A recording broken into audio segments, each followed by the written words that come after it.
अब बेटा जी अपने 8 एग्जाम्पल हो गए। 9 एग्जाम्पल है वो क्या लिखा हुआ है, 2 अंकों वाली कितनी संख्याएं 7 से भाज्य है। पहले बात करते हैं 2 अंकों की संख्या। पहले प्रथम 2 अंकों वाली संख्या क्या होती है, 10 होती है। कितनी होती है बेटा, 10। और 10 से लेकर के 2 अंकों वाली संख्या कहाँ तक होती है, 99 तक होती है। कितनी होती है, 99। 7 से भाज्य का मतलब 2 अंकों वाली। देखो 10 में क्या 7 का भाग जाता है, नहीं जाता। 11 में 7 का भाग जाता है, नहीं जाता। 12 में नहीं जा रहा, 13 में इसमें भी नहीं जाता। तो किस में जाएगा पहले, 14 में। तो ए का मान क्या हो जाएगा वहां पर, ए बराबर तो हो जाएगा 14। ठीक है।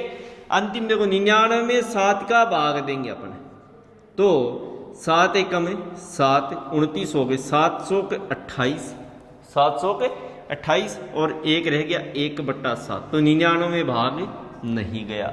99 से पहले आओ 2 अंकों वाली संख्या क्या है, 98 बच गई। 98 में 7 का भाग कितनी बार गया, 14 बार गया। तो इसका मतलब अंतिम जो पद होगा 2 अंकों वाली का वो कौन सा रहेगा, an बराबर 98 रहेगा। कि लास्ट जो सबसे बड़ी 2 अंकों वाली संख्या जो 7 से भाज्य है वो क्या रहेगी, 98 रहेगी। तो ये क्या हो गया, इसका अंतिम पद हो गया। सबसे छोटी 2 अंकों वाली संख्या जो 7 से भाज्य वो कौन सी है, 14 है। 7 से भाज्य है, इसका मतलब 14 के बाद में क्या आएगा बेटा, 21 में भाग जाएगा, फिर 28 में जाएगा, फिर 35 में जाएगा, फिर 42 में, फिर 49 में, फिर 56 में, ऐसे चलेगा। इसका मतलब वो 7 का पहाड़ा ही चल रहा है, वही चल रहा है। तो डी का मान जो रहेगा सारवंत्र सब जगह क्या रहेगा, 7। यानी जिससे भाज्य हो, यानी जो भी संख्या कह देगी इससे भाज्य है या नहीं है, कितनी है, तो इसका मतलब जो भाज्य वाली संख्या जो बता रहा है अपने को वही क्या होती है, डी का मान होता है। ठीक है। देखो इसको अपन इसका हल लिखें, तरीके से लिखते हैं।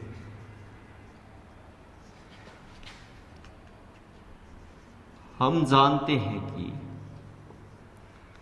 या ऐसे लिख दे, लिखो वही लिखो, सही है। हम जानते हैं कि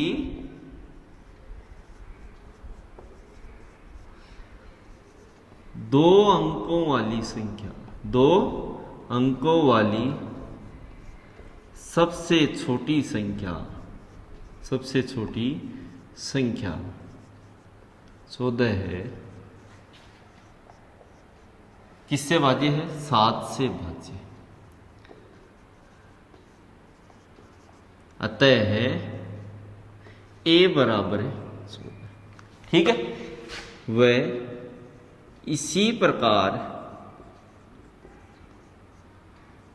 2 अंकों वाली, 2 अंकों वाली सबसे बड़ी संख्या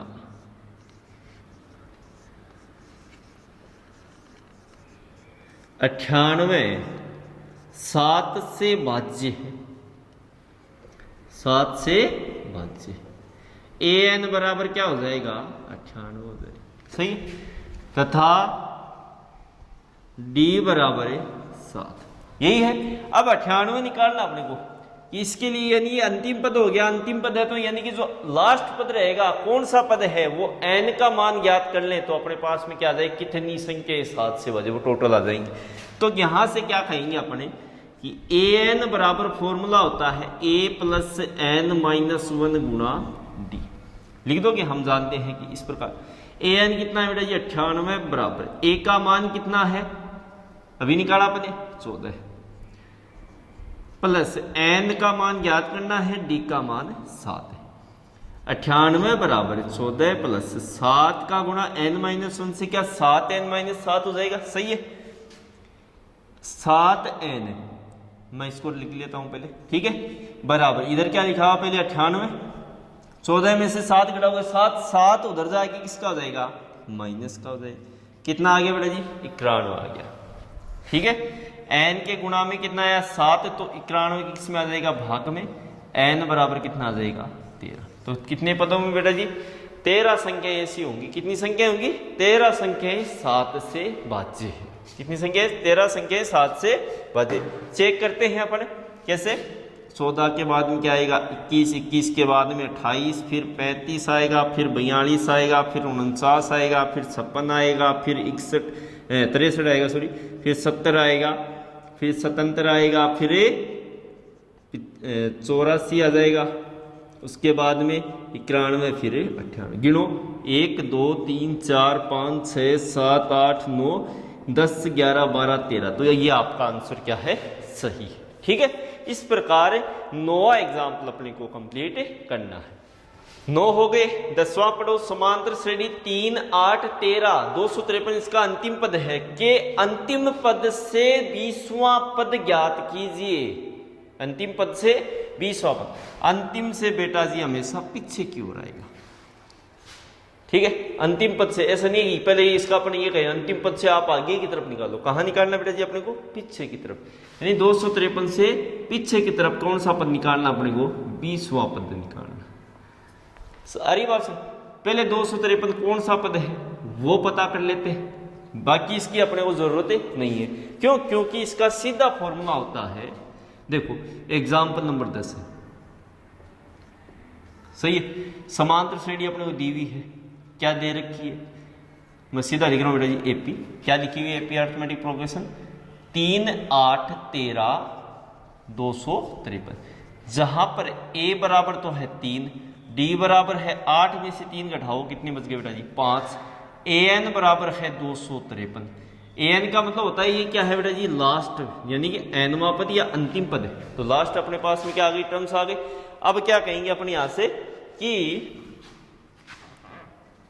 अंत से एनवां पद ज्ञात करना हो, अंत से एनवां पद ज्ञात करना, उसका फॉर्मूला होता है कि ए एन यानी अंतिम पद, इसका फॉर्मूला ऐसे रहेगा कि अंतिम पद माइनस पदों की संख्या -1 गुणा सार्वंतर, गुणा सार्वंतर, ये फॉर्मूला होता है। तो अंतिम पद, तो अंत से कौन सा पद निकालना अपने को, 20वां पद।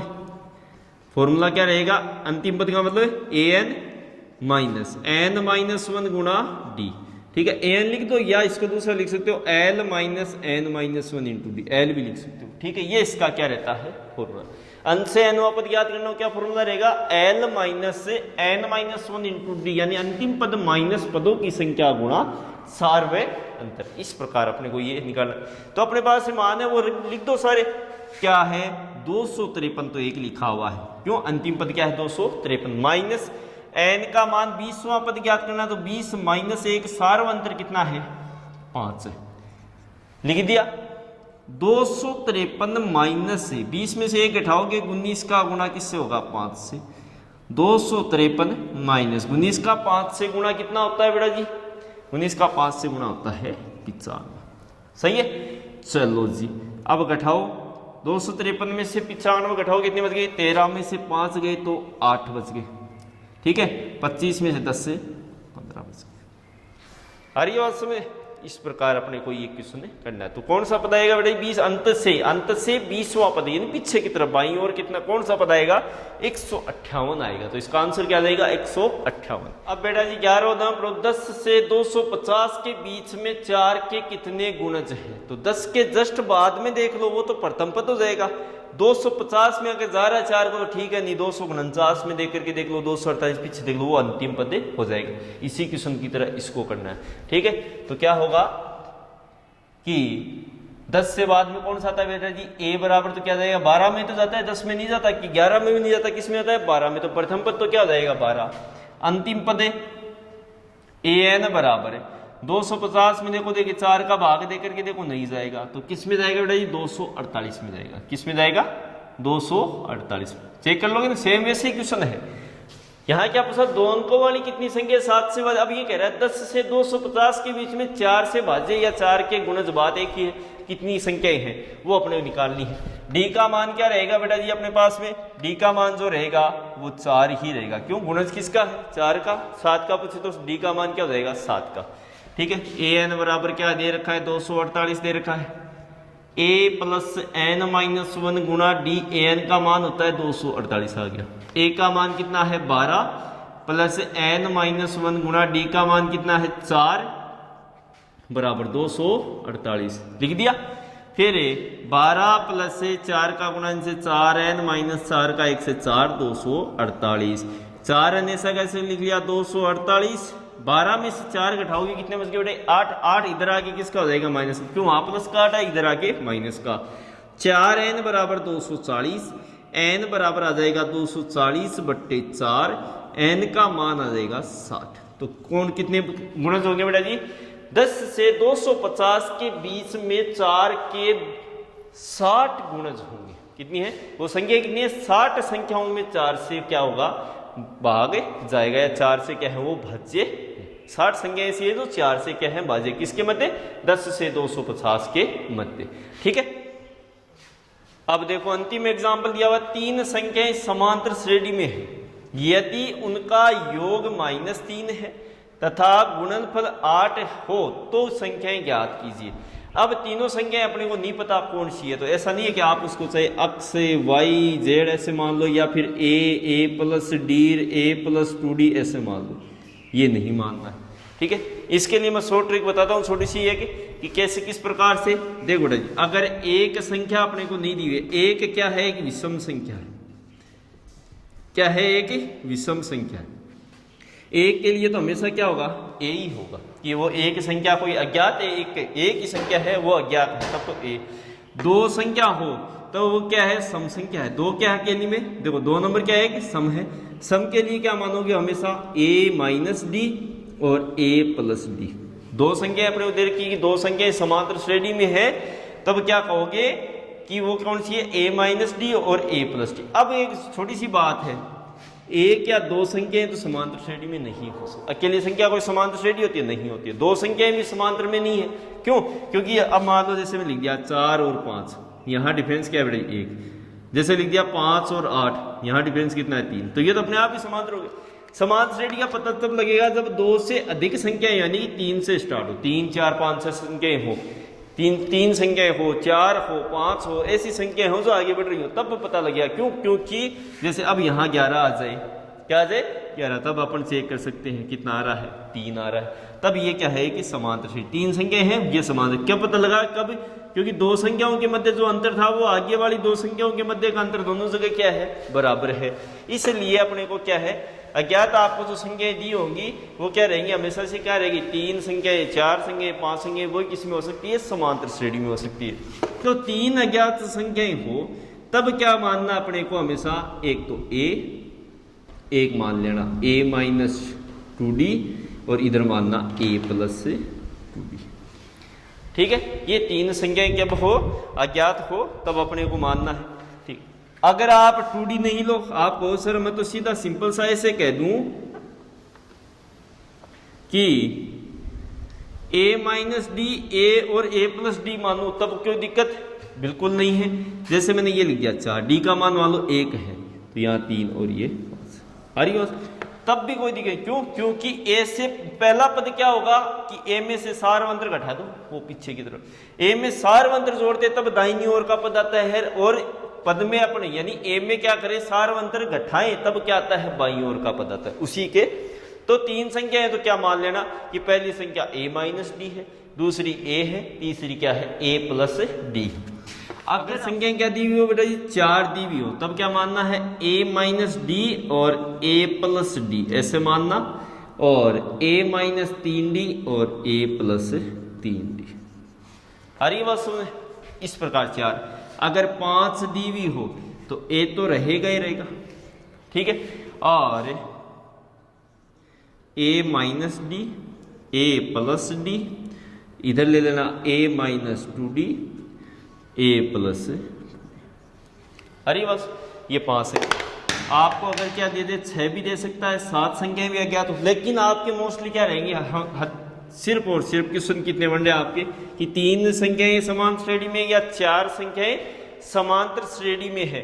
ऐसी स्थिति में 3 के लिए तो मानना है a minus D, a plus D. क्यों, 3 संख्याएं, 3 क्या है, एक विषम संख्या है, तो विषम अपने पास में पद है, पद कितने हैं, 3 है, तीनों क्या है, 3 पद है, यानी कि पदों की संख्या क्या होगी, विषम हो गई। ऐसी स्थिति में d का मान तो क्या होता है, d के बराबर ही होता है, ठीक है, d लेना है।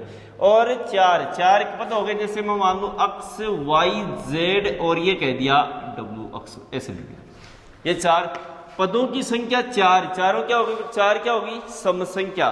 तब क्या कहेंगे अपने, जो डी का मान रहेगा वो क्या लेना आपको 2d लेना है, यानी कि क्या लेना है उसी डी का गुणांक क्या लेना अपने को सम संख्या लेना है। तो आप एक सीधा सा ट्रिक याद रख लिया करो कि 3 पद अज्ञात हो तब तो मानना है a minus D A plus D, 4 पद अज्ञात हो तो a minus 3d a minus D A plus D A plus 3d, 5 पद अज्ञात हो तो a minus 2d a minus D A plus D और a प्लस 2d। इस प्रकार अपने को माननी है। तो अपन क्वेश्चन कर सकते हैं हम, ठीक है, क्योंकि मानने पड़ेंगे, अपने पद है ही नहीं अपने पास में, इसलिए देखो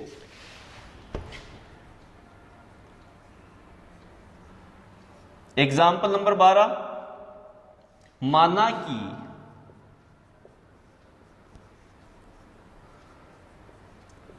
समांतर श्रेणी के 3 संख्याएं, समांतर श्रेणी की 3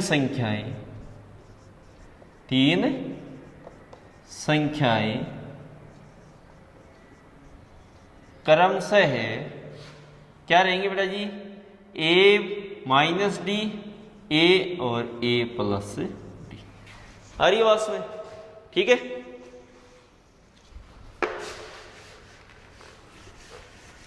अब देखो तीनों संख्याएं अपने पास में आ गई। प्रश्नानुसार क्या कह रहा है कि यदि उनका योग, क्या कह रहा है, यदि उनका योग क्या है -3 तथा गुणनफल क्या है 8 है तो संख्याएं ज्ञात कीजिए। पहली संख्या a माइनस डी मानी, दूसरी a, तीसरी क्या मानी अपन ने a प्लस डी। अब क्या लिखेंगे,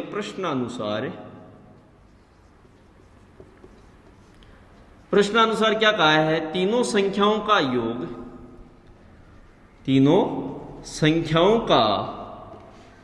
योग कितना दिया बेटा जी, -3 दिया। तीनों संख्याओं का योग करो a minus D plus a plus D बराबर क्या दिया बेटा जी, -3। क्या d से d कट गया, यहाँ पे योग किया तो पहली संख्या प्लस दूसरी संख्या प्लस तीसरी संख्या, पहली संख्या a माइनस डी प्लस दूसरी संख्या a प्लस तीसरी संख्या a प्लस, लिख दिया।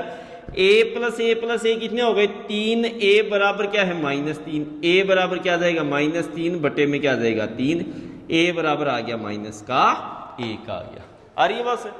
अब दूसरा अपने और क्या कह रहा है, वह तीनों संख्याओं का गुणन, तीनों संख्याओं का गुणनफल बराबर है, कितना दिया बेटा जी 8 दिया हुआ है, कितना दिया हुआ है 8। तो क्या करेंगे, a माइनस डी गुणा a प्लस डी बराबर क्या है 8। ऐसा कैसा लिखेंगे, तो देखना a का मान अपने को आ गया, अपने पास में क्या है -1 है, तो क्या लिखेंगे बेटा -1 माइनस डी, लिख दिया। a का मान -1, यहां a का मान कितना है बेटा जी -1 प्लस क्या है d बराबर 8। इसको समीकरण नंबर क्या दे देना 1, कि कहां से लिया अपने, समीकरण 1 से लिख दिया। देखो यहां से माइनस कॉमन ले जाऊं बाहर तो क्या बच गया बेटा जी 1 प्लस डी बच गया, यहां क्या रह रहा है -1, यहां इसको क्या मैं ऐसे लिख सकता हूं d -1 बराबर है 8 लिख देंगे। तो ये एक चीज देखना, क्या मैं इसको 1 प्लस डी यानी माइनस कॉमन लिया, दोनों प्लस के हो गए, तो क्या मैं इसको ऐसे भी लिख सकता हूं d प्लस 1। अब देखो -1 का -1 से गुणा प्लस का 1 हो गया, तो इसको गुणा करो से मत करो, ये तो हट गया। फिर d प्लस 1 d माइनस 1 क्या बन रहा है a प्लस बी गुणा a माइनस बी का फॉर्मूला बन रहा है क्या होता है a square minus B square, ये लिखेंगे ना। तो फिर यहां से अपने पास में देखो मान क्या आता है कि गुणा करो, क्या लिखा हुआ है d प्लस 1 d माइनस 1 बराबर 8, क्या हो जाएगा d स्क्वायर माइनस 1 का स्क्वायर 1 बराबर 8, d स्क्वायर बराबर हो जाएगा 8 प्लस 1 बराबर 9, d बराबर हो जाएगा प्लस माइनस रूट में क्या हो जाएगा 9, तो प्लस माइनस का क्या आएगा 3। आ रही है बात सुने। अब तीनों संख्याएं ज्ञात करनी है, तो पहले क्या लिखेंगे, प्रथम संख्या क्या ये अपने पास में a माइनस डी, a का मान -1, d का मान, अब d बराबर एक बार तो क्या लिख लो बेटा जी अपने पास में प्लस का 3 है और एक क्या है माइनस का 3, तो प्लस के 3 के लिए तो क्या रहेगा 3 सीधा लिख देंगे, तो -4 आएगा। अगर d बराबर क्या लिखूंगा -3, तब क्या आएगा -1 माइनस माइनस का 3 लिखना पड़ेगा, -1 माइनस माइनस क्या हो गया +3 में से 1 हटाओ क्या आएगा 2। तो प्रथम संख्या जो है a1 है, ठीक है। a1 की मान एक बार तो आ रहा है -4, एक बार क्या आ रहा है +2। तो एक बार क्या कहते हैं अपने, यहां से देखो दोबारा बता रहा हूं कि इसको करना किस प्रकार है। a बराबर -1 व d बराबर +3 के लिए प्रथम संख्या a1 तो क्या रहेगी a माइनस डी, यही मानी थी अपन, क्या रहेगी -1 +3 नहीं सॉरी -1 माइनस डी का मान 3 क्या आ जाएगा -4। द्वितीय संख्या क्या मानी अपन ने a, तो वो क्या होगी -1 हो गई, ठीक है। और तृतीय संख्या जो है वो क्या है अपने पास में a प्लस डी है, तो a का मान तो कितना है बेटा जी -1, d का मान क्या है +3, तो d की जगह 3 ऐसा कैसा लिखने, 3 में से 1 हटाया क्या आ गया 2। अतः संख्याएं क्या होगी यहाँ से, अतः संख्याएं कौन कौन सी होंगी -4, -1, 2, एक तो ये हो गया। अब क्या कहें कि a बराबर तो माइनस है, लेकिन d का मान अब क्या ले लें -3 ले लें, तब क्या होगा a1 बराबर क्या है a माइनस डी, a का मान -1 माइनस d का मान माइनस में है तो माइनस को ब्रैकेट में -1 माइनस माइनस क्या हो गया प्लस, क्या आ गया 3, 3 में से 1 हटाया कितना आ गया 2 आ गया, ये रहेगा। फिर इसी प्रकार अपने दूसरा पद ज्ञात करते हैं। दूसरा क्या रहेगा बेटा जी, दूसरा पद रहेगा a, तो वो तो ऐसा कैसा -1। तीसरा पद क्या रहेगा a प्लस डी, ये माना था अपन ने, a का मान -1, d का मान क्या है ये तो प्लस, d का मान -3 आ गया आपकी बार, ये लिया। तो -1 प्लस का माइनस है -3, 3 में और -1 क्या हो गया माइनस का। अच्छा तो या तो संख्या है -4 -1 +2, या फिर क्या होगी प्लस की 2 -1 -4। ऑर्डर ही चेंज हुआ है, क्यों संख्या क्या क्या आई अपने पास में, संख्या आई अपने पास -4, -1, 2, या तो ये 3 संख्या हो सकती है समान श्रेणी में, या फिर 2 -1 -4, दोनों में से कोई सा भी एक लिख दो, वही क्या हो जाएगा आंसर। इस प्रकार अपन अज्ञात संख्याएं समान श्रेणी की ज्ञात कर सकते हैं।